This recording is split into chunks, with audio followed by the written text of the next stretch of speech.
Nafas kan intinya adalah memasukkan udara ke paru. Biasanya dilakukan dengan dinding dada yang mengembang, ototnya jadi berkerut hingga dia keluar, tekanannya negatif, udara masuk. Yang kita lakukan sebaliknya, kita membuat tekanan positif sehingga udara dipaksa masuk ke dalam dada. Sehingga kita harus bisa membuat kedap antara balon ataupun mulut dengan wajah. Masker ini disusun untuk didesain untuk bisa mengakomodir kedap sekedap-kedapnya. Dia punya bagian sudut yang lancip, ada sudut yang tumpul, ada bagian yang keras, ada bagian yang lunak. Nah, caranya adalah sudut yang lancip ini ditaruh di pangkal hidung, yang tumpul ada di bawah bibir, dan masker ini dipakai dengan cara menekan. Jadi yang dilakukan adalah tumpuan tekanan ada di bagian yang keras. Ya, jadi tumpuan tekanan ada di bagian yang keras. Kalau sudah seperti ini, bagian yang lunak ini akan secara otomatis menyesuaikan ke kontur wajah sehingga dia kedap. Kalau dia sudah kedap seperti ini, maka kita pompa akan masuk ke paru. Masalahnya tinggal satu di sini. Lidahnya jatuh ke belakang sehingga menghambat aliran nafas. Kalau teman-teman punya oropharyngeal airway, silahkan dipasang sebelum melakukan ini. Kalau tidak punya, posisi kepala harus ekstensi maksimal, tapi masker tetap ditekan ke arah wajah. Ya. Jadi masker ditekan ke arah wajah, lalu baru di bagging. Dengan seperti ini, nggak perlu keras-keras. Ini memang sudah akan masuk. Yang keras cuma di sini, bahwa masker harus ditekan ke arah wajah. Dengan posisi saluran nafas atas tidak terblok sama sekali. Sudah. 30 kompresi, 2 kali nafas. Jadi kita sudah gantikan fungsi jantung, sudah gantikan fungsi pernafasan. Lalu penilaiannya dilakukan melalui respon klinis. Setiap kali kita melakukan kompresi, maka harus ada nadi yang keluar. Kalau kita kompresi nggak ada nadi, artinya kurang dalam atau ada hambatan, entah infusi perikard, infusi pleura, tamponat dan sebagainya, itu harus diatasi dulu. Nah, kalau kita bagging nggak ngembang, berarti masalahnya di teknik yang di atas masih ada obstruksi saluran nafas atas atau ada obstruksi saluran nafas bawah. Kalau ada obstruksi saluran nafas bawah, artinya kita harus lakukan intubasi sehingga kita punya akses ke saluran nafas bawah.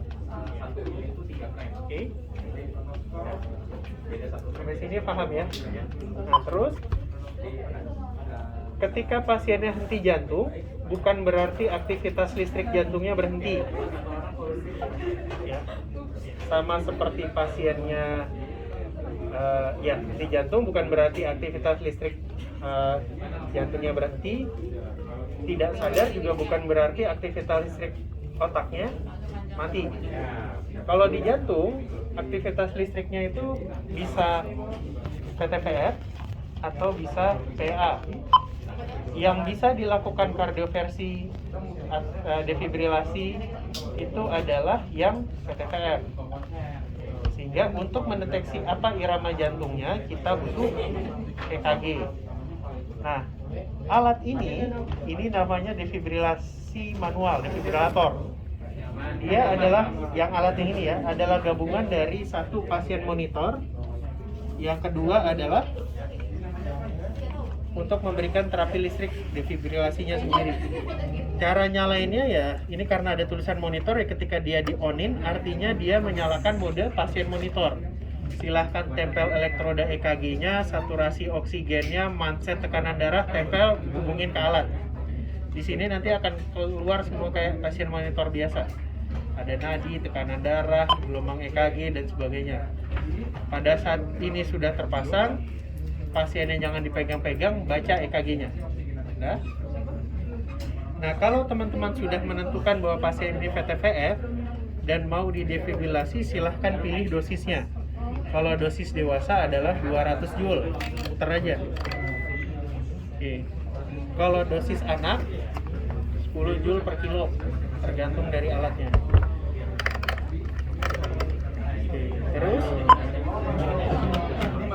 adalah pedal untuk menghantarkan terapi listrik pada pasien. Nah, dia posisinya harus tertentu. Lihat di ininya harusnya ditaruh di mana. Satu ditaruh di bahu kanan, satu di ictus cordis. Kenapa seperti ini? Karena nanti aliran listrik akan berjalan dari basis ke apex, balik lagi ke basis. Kenapa? Karena jantungnya posisi SA node ada di sini, AV node sama berkat berpijak. Jadi begini dia posisinya. Jangan dibalik, makin gak efektif. Jadi harus begini, satu di bahu, satu di ictus cordis. Sehingga karena dinding dada ini adalah isolator, listrik akan masuk ke jantung. Oke. Kalau terlalu dekat atau ada air atau ada konduktor antara logam yang ini sama logam yang ini, maka listrik tidak akan masuk ke dalam, cuman akan dari luar aja. Nah, itu kita tidak mau. Jadi dada harus kering, gel hanya ada di pedal, posisinya harus begini, satu di basis, satu di apex, ya. Nah, baru hitung mundur, silahkan lakukan defibrilasi. Dua-duanya harus ditekan, nggak perlu bersamaan, yang penting dua-duanya ditekan berbarengan.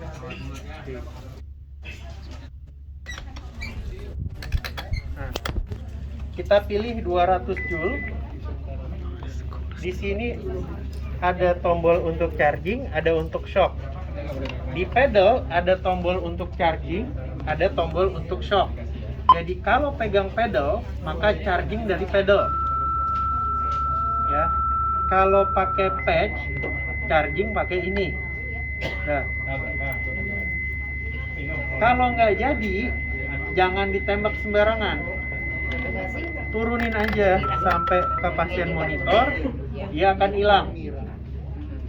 Jadi nggak ada yang ngajarin untuk nembak-nembak ke udara, nembak di sini, di sana nggak ada ya. Alatnya sudah, kalau begitu diturunin, fitur safety-nya dia akan buang sendiri. Oke. Nah, ketika chargingnya sudah full, baru stop kompresi, tempel, baru tembak. Ya. Lanjut kompresi. Nggak ada lihat-lihat EKG lagi dan sebagainya. Oke. Tadi, dok, kompresi ya. Tanya, kompresi berapa kali terus baru di 30 ya? 30 kali.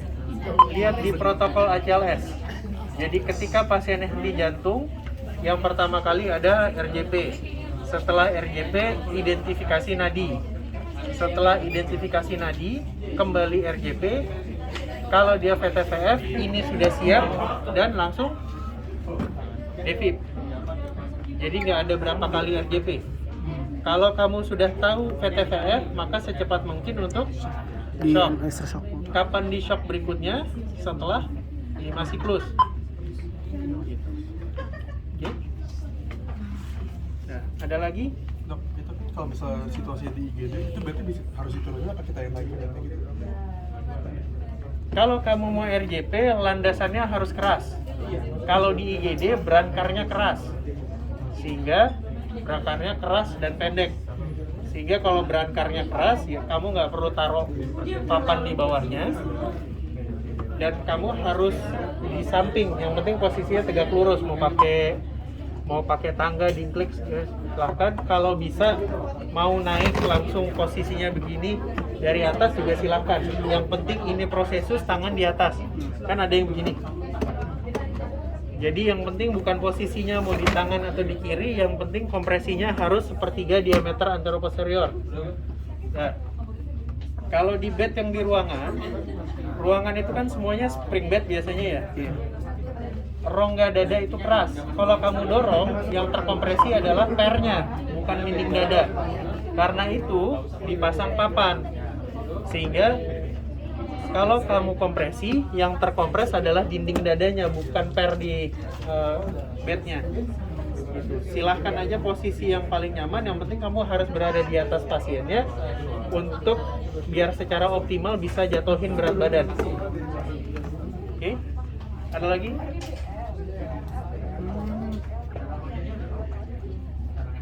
Kompresi kedalaman sepertiga diameter anteroposterior pasti patah.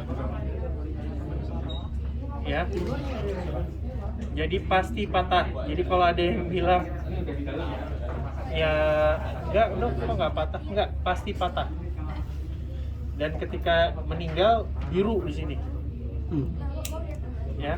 Jadi pasti patah, akan ada hematom. Pertanyaannya, pasien mana yang layak untuk dilakukan RJP? Kalau pasiennya sehat kayak gini, tiba-tiba henti jantung, kerjain. Kalau pasiennya udah nggak ada kepalanya, nggak usah di RJP karena udah irreversible. Termasuk kondisi irreversible yang lain. Contoh, kanker yang terminal. Pasien infeksi berat nggak respon antibiotik, nggak respon inotrop, nggak respon vasopresor, pasti meninggal. Jangan dikerjain lagi. Ya, kenapa? Karena ketika kita melakukan bantuan hidup dasar atau advanced cardiac life support-nya, ketika pasiennya kembali lagi jantungnya berdetak, dia hanya akan kembali ke kondisi semula sebelum dia di RJP. Jadi kalau sebelum di RJP dia serangan jantung, ya dia masih serangan jantung. Kalau pasiennya nggak ada kepalanya, ya kalaupun dia berdetak ya nggak ada kepalanya, kan gitu. Nggak mungkin hidup pasien kanker terminal ketika dia balik lagi dia kanker terminal. Jadi lakukan ini hanya pada pasien yang punya faktor reversible yang bisa diperbaiki, bukan yang irreversible. Oke? Kapan dihentikan? 1. Kalau asistol 30 menit akan respon dengan semua terapi. Selama pasiennya masih ada elektrik jantung, mau itu PA, VT-PF dan sebagainya, kerjain. Karena masih ada aktivitas listrik jantung. Kecuali kalau kalian capek ya tinggal bilang saya capek, nggak bisa lagi. Tapi kalau misalkan selama masih ada aktivitas listrik jantungnya, silahkan kerjain. Kalau 30 menit udah asistol, sudah nggak ada yang bisa dikerjain lagi. Stop. Oke, ada yang mau ditanya? Dok, biasanya kalau yang AED yang lebih sering ada yang manual atau yang AED, Dok, kalau di IGD? Kalau di rumah sakit harus pakai Devib manual. Devib manual. AED hanya ada di ruang umum. Karena AED tidak menampilkan monitor EKG. Jadi dia tidak tahu apakah ini diperlakukan dengan benar atau enggak. Jadi kalau kamu pasang EKG terus kamu goyang-goyang, EKG-nya bisa dibaca nggak? Enggak. Gambarnya bagus nggak? Enggak. Itu akan dibaca komputer sebagai VF. Oke, jadi di rumah sakit semuanya pakai Devib manual karena kita harus konfirmasi EKG-nya kayak gimana. Kalau di luar karena nggak ada ya pakai AED. Tapi AED dinyalakan kalau pasiennya henti jantung. Kalau pingsan jangan nyalain AED. Ya. Jadi upacara kenegaraan 17 Agustus ada pingsan, jangan nyalain AED. Mati yang ada. Ya. Oke, baik. Silahkan latihan. Nanti kalau ini